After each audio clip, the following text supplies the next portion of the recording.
lagi, gue gas terus, nanti kendor. Betul, aku udah bersih mas, 2 ya? Aslinya 3, 1 nggak ada, yang hidup 2, yang hidup bahasanya. Ada.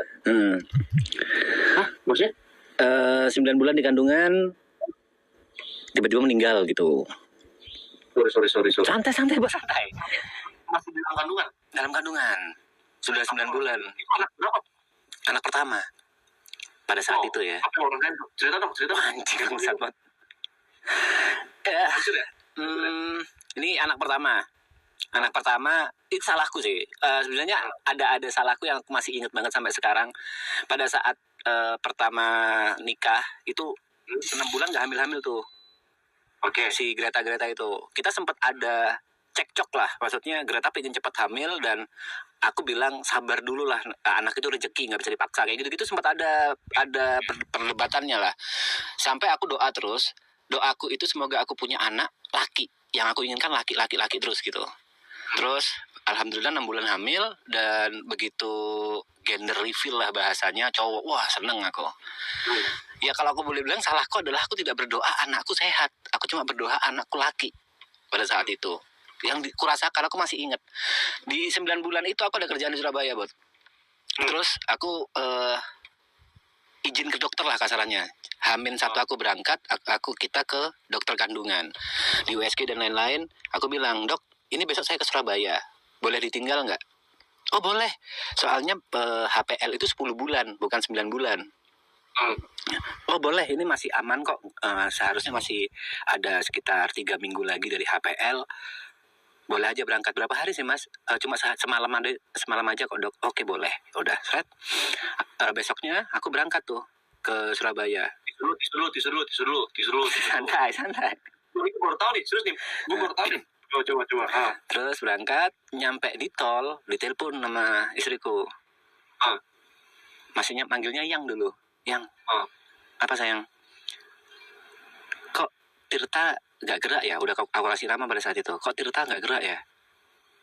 Biasanya Tirta itu aktif banget soalnya. Aktif banget dan nendang banget. Habis gitu istriku sering muntah-muntah, hyperemesis bahasanya. Muntahnya itu berlebihan. Kok hari ini Tirta nggak gerak ya? Aku langsung gitu. Aku menenangkan diri dan menenangkan Greta dengan bilang, mungkin Tirtanya capek bun. Wah tapi itu udah kalut pikiranku. Ini masih di tol nih. Masih di tol. Dan ternyata Greta itu ngide. Jadi itu malam hari dia ngide ke bidan karena dokter-dokter udah tutup, nggak ada yang bisa USG kan. Dia ngide ke bidan, jadi dengerinnya itu pakai apa ya? Didengerin pakai suara gitu loh, suara detak jantung. Ada alat pakai suara detak jantung gitu. Udah nggak ada detak jantungnya. Yang telepon waktu itu anak buahku, orang kantorku, sorry. Yang telepon itu orang kantorku bilang, Mas aku izin nemenin Mbak Greta ya. Oke boleh. Terus aku bilang gimana? Gak apa-apa kok mas. Tapi gak apa-apa aja itu nadanya udah beda gitu. Gak apa-apa kok mas. Gini, aku gak mau tai-taian, aku gak mau bangsat-bangsatan. Jujur apa adanya. Tirta udah gak ada mas. Wah anjing, nangis jadi-jadinya aku. Itu ya bertahun-tahun aku udah gak nangis tuh, nangis jadi-jadinya. Terus aku langsung puter balik ke Jember. Sepanjang perjalanan nangis aku. Iyalah gila. Terus begitu nyampe rumah, aku ini momen tainya sih. Begitu nyampe rumah, udah depan rumah, aku hentikan tangis. Aku mencoba menghentikan tangisanku karena aku tahu kalau Greta pasti lebih sakit daripada aku. Greta yang ngandung, Greta yang. Aku mencoba untuk jadi cowok tegar lah. Karena pertama kali ketemu Greta, habis sampai nyampe rumah itu pertama kali ketemu Greta, aku ngelihat perutnya yang masih gede. Dan aku ingat kalau Tirta udah gak ada, langsung nangis lagi aku. Greta pun langsung nangis, pecah udah. Sorry ya, masih di dalam kandungan ya? Masih di dalam kandungan. Nah, waktu itu dokter bilang, ini harus dikeluarin malam ini juga. Kenapa? Karena itu mayat. Kalau nggak dikeluarin, itu bisa membahayakan bundanya. Oke, akhirnya malam itu langsung proses dilahirin. Tapi dilahirinnya itu dokternya minta normal. Karena kalau lewat lewat sesar, itu bahayanya buat susah untuk hamil lagi. Jadi kalau sesar. Oke. Akhirnya Greta itu kayak disuntik namanya obat apa sih? injeksi untuk supaya diinjeksi obat apa gitu, pokoknya supaya dia dikasih kontraksi palsu gitulah. Jadi kan anaknya ini nggak mau keluar, akhirnya dikasih kontraksi. Jadi ada obat injeksi untuk Greta jadi kontraksi. Nah, karena dari anaknya ini udah almarhum dan nggak ada niatan untuk keluar, Greta itu sampai pucet. Yang paling tai, aku masih ingat kan, aku di sebelahnya terus. Yang paling tai, Greta tuh bilang, ya maaf ya.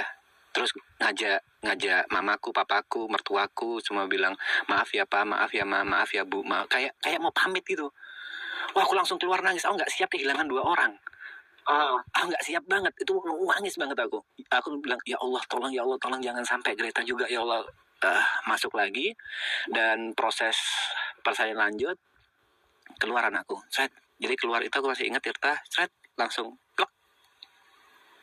Nangis lagi aku. Terus langsung malam itu aku kuburin. Malam itu aku kuburin dan faktanya adalah aku butuh 2 tahun untuk bisa kembali normal. Maksudnya aku udah nyoba liburan sama Greta kemanapun, aku udah ini nggak tahu ini over atau enggak ya, tapi 2 tahun itu nggak bisa ngaceng aku, buat. Serius lo? Serius, 2 tahun nggak bisa ngaceng karena setiap aku mau mencoba itu yang kepikiran proses Tirta keluar, selalu kayak gitu. Itu gimana ya? Sampai akhirnya aku psikolog, dan di psikolog itu ada terapi gitulah. Dan alhamdulillah berhasil. Kok jadi sedih-sedihan gini sih, Bot? Alhamdulillah aku udah. Gue gak pernah nanya tentang lu nih, jarang banget nih. Kan biasanya lo yang nanya-nanya. Kalau gue cuma pengen nanya-nanya. Berarti abis itu ketika selang dari 2 tahun. Punya anak lagi. Baru hamil lagi. Setelah berapa lama? 2 tahun Setelah itu? 2 tahun, 2 tahun setengah lah. Jadi, cewek cowok? Cewek yang kedua. Cewek. Dan di situ aku akhirnya mensyukuri mau cewek mau cowok aku nggak peduli. Yang ketiga? Yang ketiga cowok. Oke. Gitu. Itu trauma yang amat sangat susah untuk ku lepas, kayak kebayang terus gitu, buat setiap kebayang. Anak bangsat. Dan lu menginginkannya banget anjir. Ya. Tapi Kak Greta, GG, strong. Gila. GG. Berarti anak lu sekarang yang cewek umur berapa? Yang cewek umurnya 7 tahun. Udah lumayan ya. Udah, dia SD kelas 2. Yang cowok bulan depan 5 tahun. Udah makin kebanting tuh. Dompet tuh. Yang namanya sekolah ya kan, aduh. Jaraknya 3 tahun lagi, jadi satu masuk sekolah, satu keluar masuk lagi, satu masuk sekolah SMP, satunya baru masuk SD, SMA, satu masuk SMP. Kayak gitu anjing bangsat. Anjing. Berarti lu nikah umur berapa, Mas? Aku nikah umur 23, Bab. Wah, nikah muda ya? Nikah muda. Kenapa waktu itu nikah cepet? Ini